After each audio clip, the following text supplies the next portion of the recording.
Mwase mtya mbabuzaako omwe bali kwekumira ku President Media TV atanaba ku subscribe ngena maaso kikole mbwangu nnyo nsobola okutusaka amawulire gaffe agabeera gakagwawo nkubuzaako gwe ali e Dubai, Qatar, Saudi Arabia, Bahrain yonna gy'osinzira okulabika nti owuliriza eddoboozi lino okuviira ddala ku President Media TV nkubuzaako gyebale gy'otusaako engalo kansabe ne Mukama agende mu maaso n'okulabika nti emirimu gy'emikono gyo nateera agiwa omukisa. Minisita w'ebya science saako n'atumbula ebintu ebipya mu ggwanga lyettu Uganda yawolerezeddwa Pulezidenti w'eggwanga Yoweri Kaguta Museveni era n'alayira okugenda mu maaso ng'afaafagana n'omuntu yenna agezaako okulabika nti asaanyaawo obulamu bwe. Omukulu Pulezidenti w'eggwanga yawolereza mu Senero oluvannyuma lwa Paliamenti okuwagala okumujja ku mulimu gwe ogw'okulabika nti yakwasaganya ensonga z'ebya sayansi mu ggwanga lyettu Uganda. Kigambibwa nti yali asiringisi za Uganda bilioni 3.1 ezaali zaamuweebwa okuyambako mu kulwanyisa COVID-19. Mu ssomero ssente zino kigambibwa nti yazikwata n'azizimbamu kampuni n'agiteekamu mutabani we saako ne bbaawe era omubaka amanyikiddwa nga musinguzi owa munisipaali y'Entungamu yavuddeyo n'akakasa nti mu Senero ssente zino yazikwata n'azizimbamu kampuni ate era n'agiteekamu mutabani we saako ne bbaawe n'aleeta ebyo ebiraga nti ddala kituufu ssente zino zaalibwa n'aleeta obujulizi nga buli mu buwandiike nga bungi nnyo ddala era n'agenda maaso n'ategeeza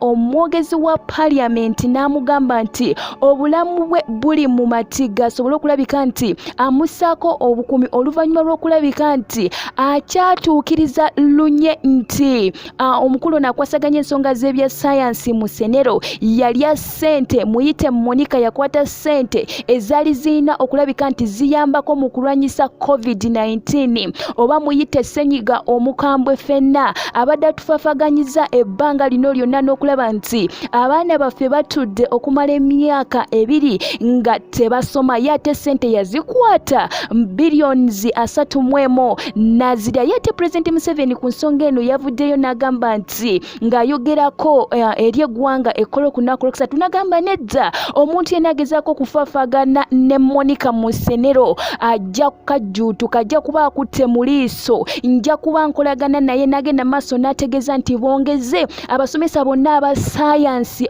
omusaala ku levels zonna ez'okusoma bagende maaso nga babongeza ssente ate era n'abasaba bagende maaso nga bakozesa ebyo bye balinawo mu ggwanga lyettu Uganda okulabika nti batumbula ebintu ebirala ebipya tusobole okulabika nti eggwanga lyaffe liri ku mutindo. Naye ensonga gye yakaatiriza yagambye omuntu yenna agezaako okulabika nti ayina kyayogera ku musayansa kubanga abasayansa be batubeezaawo yagambye agenda faafaagana naye n'olw'ensonga eyo musinguzi ate yeekubiddwe omulanga n'agamba bannaaye n'ayatuukiriza ebyama naye nsaba kulabika nti nteekebwako obukuumi bannange ensonga eno baako ky'ojogerako woba osobodde kubanga kati eggwanga awo werituuse nti oli basobola omuwa ssente ez'okulabika nti ziyambako kulabika nti tujjanjaba COVID-19 abalwadde abagenda mu maaso nti balwala nnyo tebalina na oxygen mu malwaliro ate gwe n'okwata ssente munnange nozeddiza omwoyo ogwo ogwa kyannemalira ogwo gwekwemalirira gwe ng'oyagala gwe olye okutte ate abalala bakabe bannange kibi nnyo kibi ddala naye ate gwe oba olaba nti kirungi omuntu okukwata bilioni 3.1 n'azirya naawe nkutumiddeko munnange gwe oli waddembe okulabika nti oteesanga bw'oyagala kubanga nawe oli munnayuganda naye ate nze ŋŋamba omuntu yenna omulungi teyalikoze bw'atyo yali badde takwata ssente n'asalawo n'azizimbamu kampuni bannange nja kuba nkomawo nkutuseeko amawulire agakwata ku nsonga eno yennyininyini toseguka osobola okwewungulamu katini n'ogenda ku PresidentMedia.com n'osangayo amawulire ag'entertainment saako nago aga sports tova ku President Media TV kankomewo.